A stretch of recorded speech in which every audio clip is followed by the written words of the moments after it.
Let's look at Isaiah chapter 52 and 53. This is lesson 3 from my book, Jesus in the Jewish Bible. Many Jews do not believe that Jesus is the Messiah. They've listened to what other people say.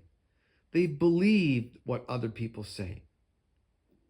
And they haven't really compared what other people are saying to exactly what is written in the Tanakh. It's very easy for people to misguide you or mislead you about what to believe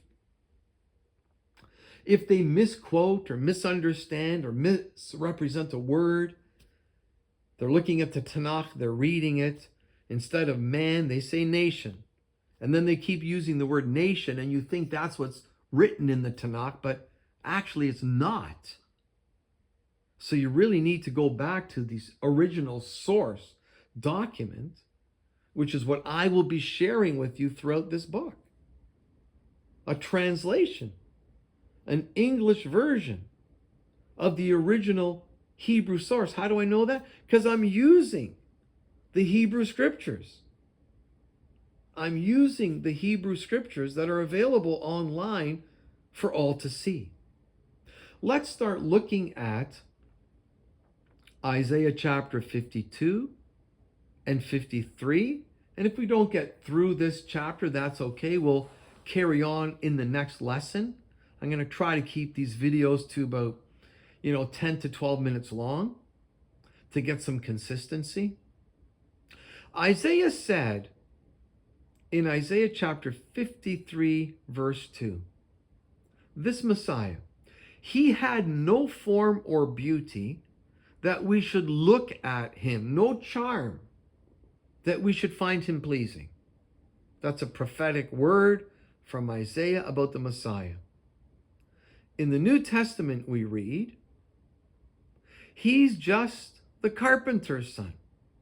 And we know Mary, his mother, and his brothers, James, Joseph, Simon, and Judas. Matthew chapter 13 and verse 55 in the New Testament.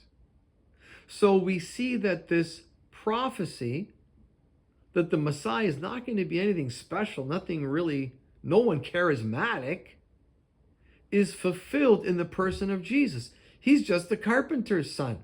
He's no one special.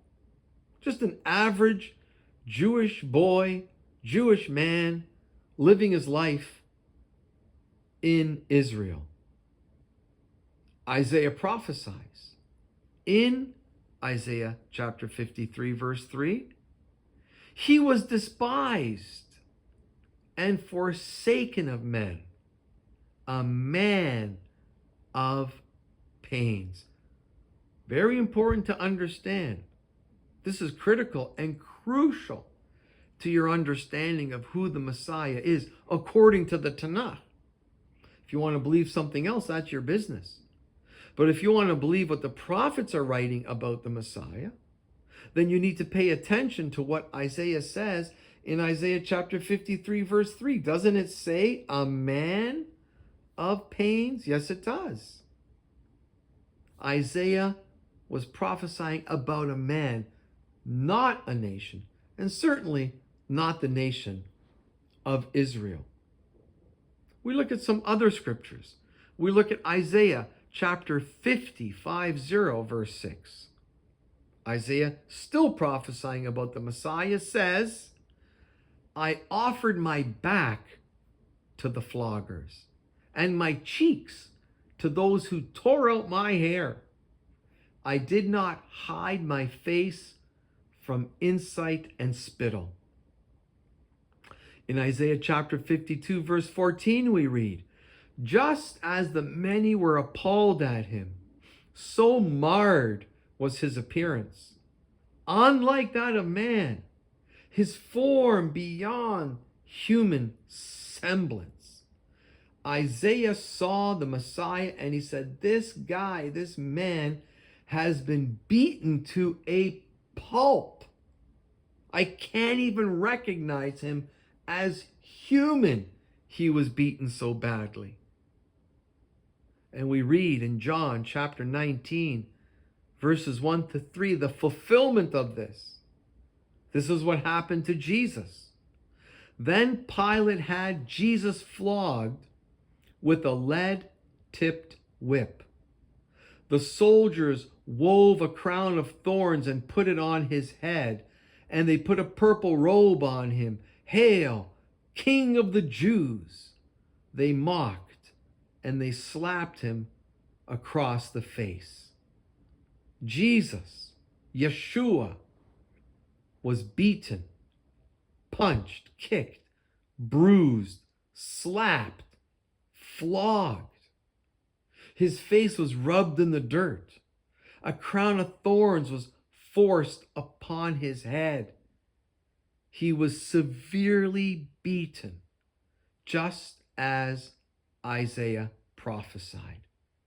Isaiah also said, chapter 53, verse 3, "He was despised, and we esteemed him not."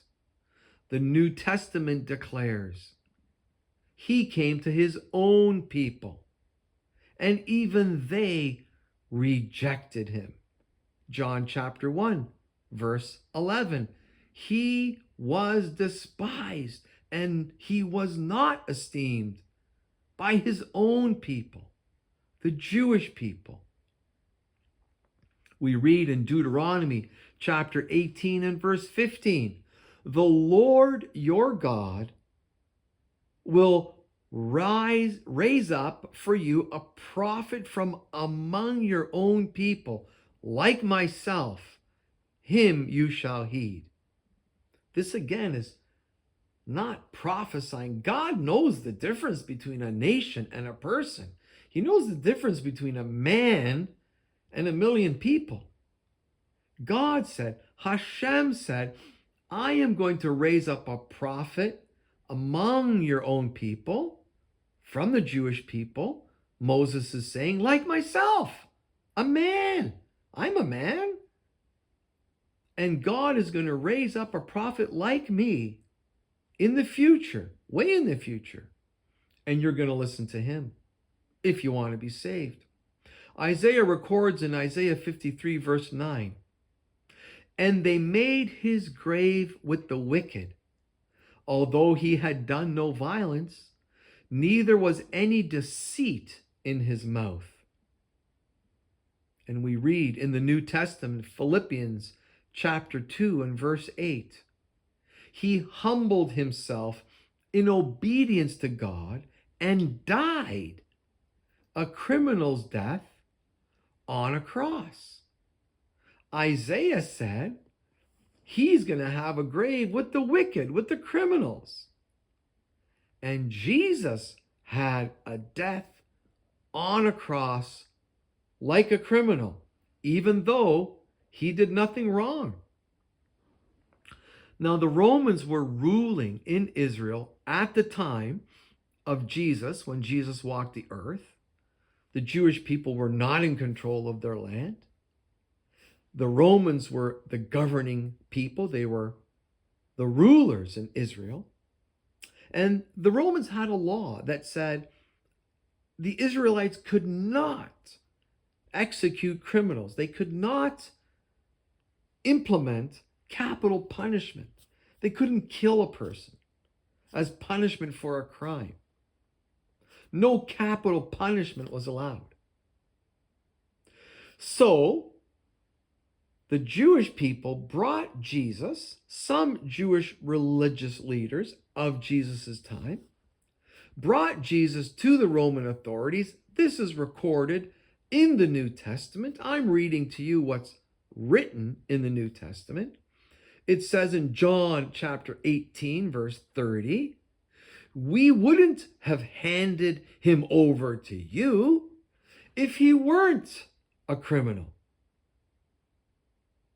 And so what I want you to see from here is that